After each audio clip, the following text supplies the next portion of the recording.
मित्रांनो, आपण सिमिलॅरिटी या टॉपिक मधला प्रॅक्टिस सेट 1.1 सॉल्व करतोय. आतापर्यंत आपण फर्स्ट आणि सेकंड क्वेश्चन, फर्स्ट सेकंड आणि त्याचबरोबर थर्ड क्वेश्चन सुद्धा सॉल्व केलाय. आता आपण आजच्या व्हिडिओमध्ये फोर्थ क्वेश्चन सॉल्व करणार आहोत. Okay, so let's start. बघा, हा प्रश्न ज्यांनी पाहिला असेल कशामध्ये, गाईडमध्ये किंवा मग आणखी कुठे, त्यांना माहिती आहे की याचं उत्तर काय आहे, 1:1.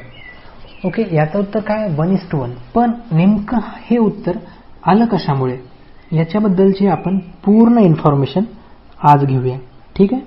मी तुम्हाला याच्या अगोदरच्या व्हिडिओमध्येच ज्यावेळेला कंडिशन समजावून सांगत होतो त्यावेळेला पॅरलल लाईनमध्ये असणारं अंतर कशा प्रकारे मॅटर करतं, कशामध्ये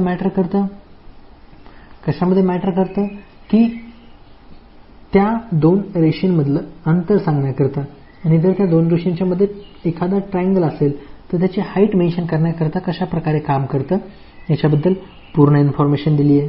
बरोबर आहे. मग आता आपण हा प्रश्न सॉल्व करायला सुरुवात करूया.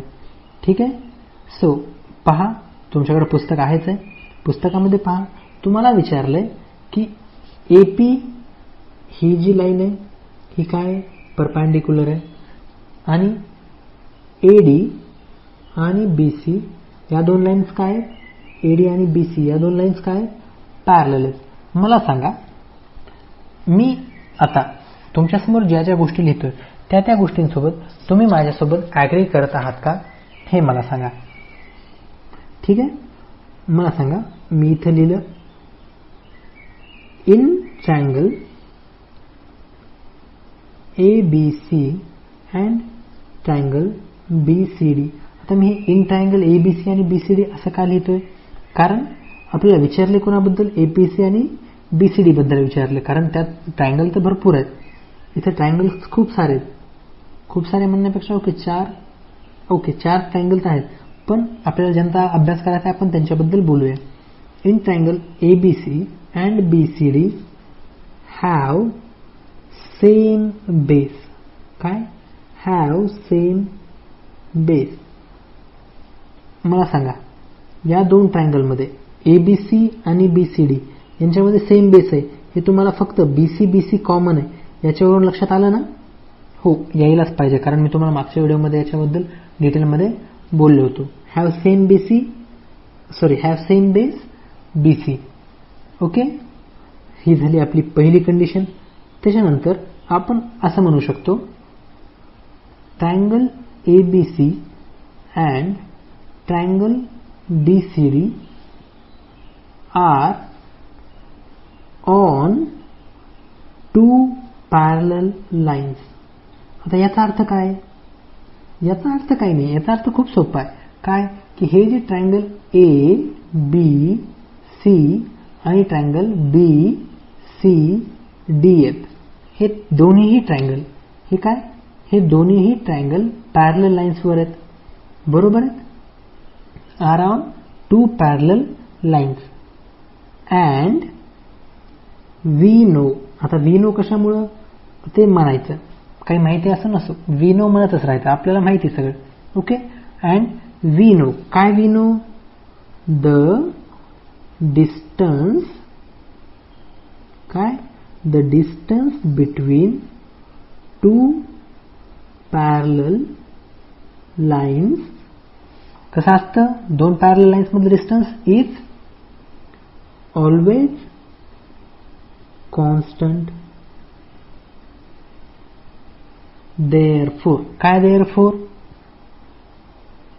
AP that is height for both the triangle is constant. आता हे काय म्हणलो मी, बघा तुम्हाला मी दाखवतो मग तुमच्या लक्षात येईल. आता हे काय म्हणलो मी तुम्हाला, मी असं म्हणतोय की AD आणि BC ह्या पॅरलल लाईन्स आहेत, त्यांच्या व्हर्टायसेस, त्यांचे जे दोन ट्रायंगल आहेत त्यांचे व्हर्टायसेस ह्या दोन पॅरलल लाईन्सवर आहेत.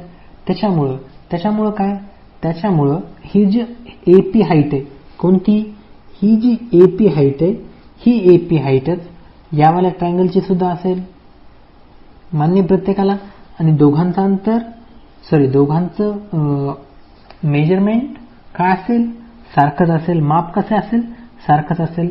त्यामुळं काय हाईट झाली, हाईट इज कॉन्स्टंट. काय कॉन्स्टंट, हाईट इज कॉन्स्टंट. याच्यावरून आपण म्हणू शकतो, काय म्हणू शकतो, therefore area of triangle ABC is equal to area of triangle BCD. मान्य तुम्हाला. दोन ट्रायंगलचा ज्या वेळेला बेस पण सारखा आहे आणि हाईट पण सारखी आहे त्यावेळेला त्यांचा एरिया कसा असेल, सारखाच असेल. बरोबर आहे. मग याच्यावरून आपण असं लिहू शकतो का, ओके नवीन पेजवर लिहूया. Therefore area of triangle ABC upon area of triangle BCD is equal to 1/1. हे आपलं उत्तर झालं का, हो हे आपलं उत्तर झालं. पण इथं आपण थांबणार का, नाही. आपल्याला जसा प्रश्न विचारलाय तशा प्रकारे आपण लिहिणार. मग आपण काय म्हणणार, therefore area of triangle ABC is to area of triangle BCD is equal to 1:1. हे सी आहे. ओके, पक्का ही गोष्ट प्रत्येकाच्या लक्षात आली. अशा प्रकारे आपल्याला फोर्थ क्वेश्चन सोडवायचा आहे. जो फिफ्थ क्वेश्चन आहे तो ऍक्च्युली 3 क्वेश्चन पासून मिळून बनलेला आहे. ठीक आहे. हा फर्स्ट, हा सेकंड आणि फोर्थ क्वेश्चन पासून मिळून बनलेला आहे. ओके, फर्स्ट, सेकंड, थर्ड आणि फोर्थ. ओके, तर आपण लगेच ह्या 4 प्रश्नांना सॉल्व्ह करायला सुरुवात करूया. Okay, let's start. बघा, इथं तुम्हाला एक मोठा ट्रायंगल दिसतोय, प्रत्येकाला दिसतोय. हा वाला मोठा ट्रायंगल. या मोठ्या ट्रायंगलच्या मध्ये तुम्हाला 2 रेषा ओढून आणखी काही ट्रायंगल्स बनवलेले दिसतात आणि त्या ट्रायंगल्सचे तुम्हाला वेगवेगळे एरियाजचे रेशो इथं विचारलेले आहेत. ओके, आय होप की हे तुमच्या लक्षात येत असेल. तर पाहूया. ठीक आहे. पहिला प्रश्न तुम्हाला विचारले एरिया ऑफ ट्रायंगल PQB आणि PBC. मला सांगा, पहिल्यांदा तुम्हाला PQB आणि PBC कोणते कोणते ट्रायंगल आहेत हे लक्षात आले पाहिजे. तर सांगा मला, PQB कोणता ट्रायंगल आहे.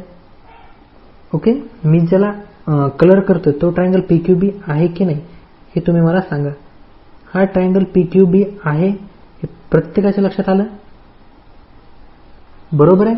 ओके, आय होप की ही गोष्ट प्रत्येकाच्या लक्षात आली असेल. त्यानंतर दुसरा ट्रायंगल कोणता आहे, PBC. दुसरा ट्रायंगल कोणता आहे, PB आणि C.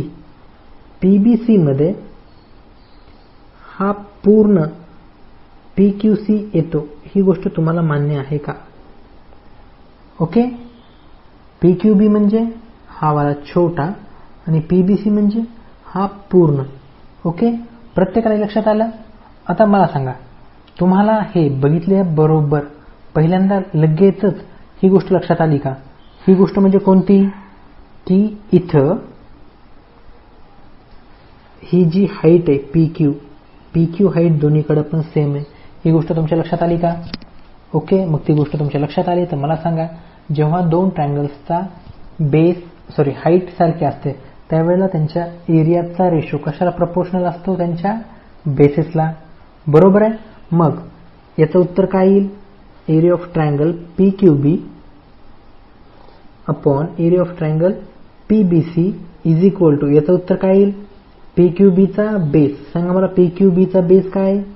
PQBचा बेस आहे BQ आणि PBCचा बेस आहे BC. सही आहे. हे झालं यांचं उत्तर. तोंडी आपण विदाउट एक्सप्लेनेशन लिहिलं तेव्हा. ओके, पहिल्यांदा समजून घ्या. तुम्हाला समजून घेतल्याच्या नंतर आपण ते आरामात कुठपर्यंत पण एक्सप्लेनेशन लिहू शकतो. मला सांगा, तुम्हाला ट्रायंगल PBC दिसतोय का. PBC हा प्रत्येकाला दिसत असेल, मोठा ट्रायंगल आहे. आणि ट्रायंगल ABC दिसतोय का. कोणता triangle, triangle ABC. Triangle ABC म्हणजे कोणता ट्रायंगल, हा पूर्ण मोठा ट्रायंगल. कोणता, हा पूर्ण मोठा ट्रायंगल. मला सांगा, PBC आणि ABC यांच्यामध्ये काय कॉमन आहे. Very good. जे व्हिडिओज पहिल्यापासून पाहत आहेत त्यांना लगेचच दिसलं काय, इथं पण BC आहे, इथं पण BC आहे, म्हणजे यांचं काय कॉमन आहे? बेस कॉमन आहे. यांचा काय कॉमन आहे? बेस कॉमन आहे. आणि ज्या वेळेला दोन ट्रायंगल्सचा बेस कॉमन असतो, काय कॉमन असतो? बेस कॉमन असतो, त्यावेळेला त्यांच्या एरियाचा रेशो त्यांच्या कशा एवढा असतो? हाईट एवढा. बेस कॉमन तर हाईट एवढा, हाईट कॉमन तर बेस एवढा. म्हणजे area of triangle PBC upon area of triangle ABC is equal to, मला सांगा PBC ची हाईट कोणती आहे? PQ आहे. आणि ABC ची हाईट काय आहे? AD आहे. मग याचं उत्तर हेच येणार ना, PQ अपॉन AD. सही आहे. प्रत्येकालाही लक्षात आलं? प्रत्येकालाही लक्षात आलं? ओके, आय होप ही गोष्ट प्रत्येकाच्या लक्षात आली असेलच. मग थर्ड मध्ये काय? थर्ड मध्ये काय सांगा मला? ट्रायंगल ABC आणि ट्रायंगल ADC. ट्रायंगल ABC आणि ट्रायंगल ADC. मग मला सांगा ट्रायंगल ABC कोणता? मोठावाला पूर्ण हा ट्रायंगल ज्याला मी कलर करतोय तो ट्रायंगल ABC.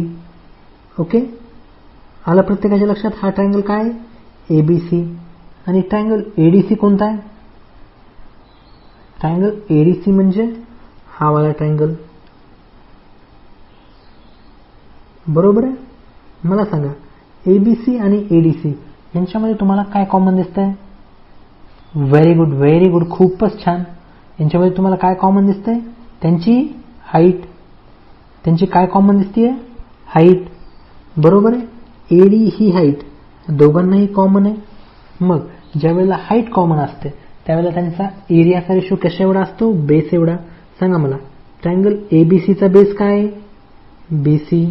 ट्रायंगल ADC चा बेस काय आहे? DC. मग हे झालं याचं उत्तर. पक्का ही गोष्ट प्रत्येकाच्या लक्षात आली?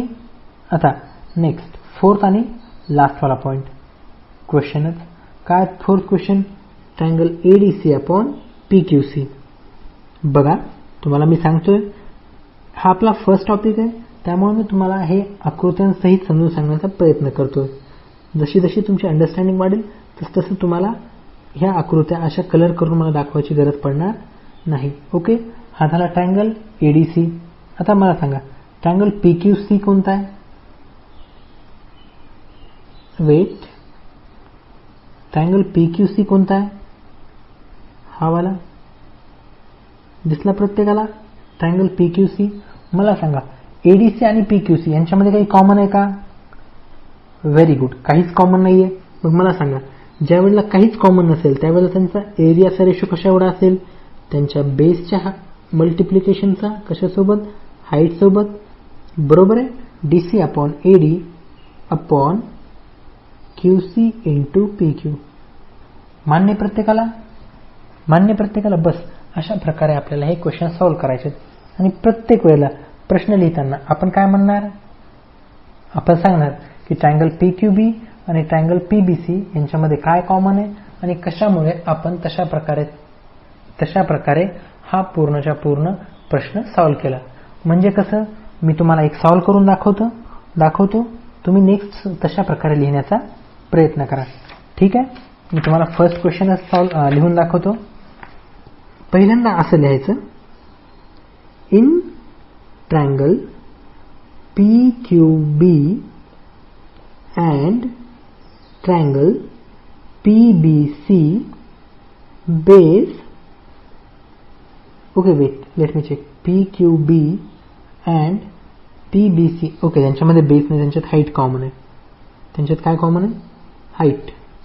Weight, my bad.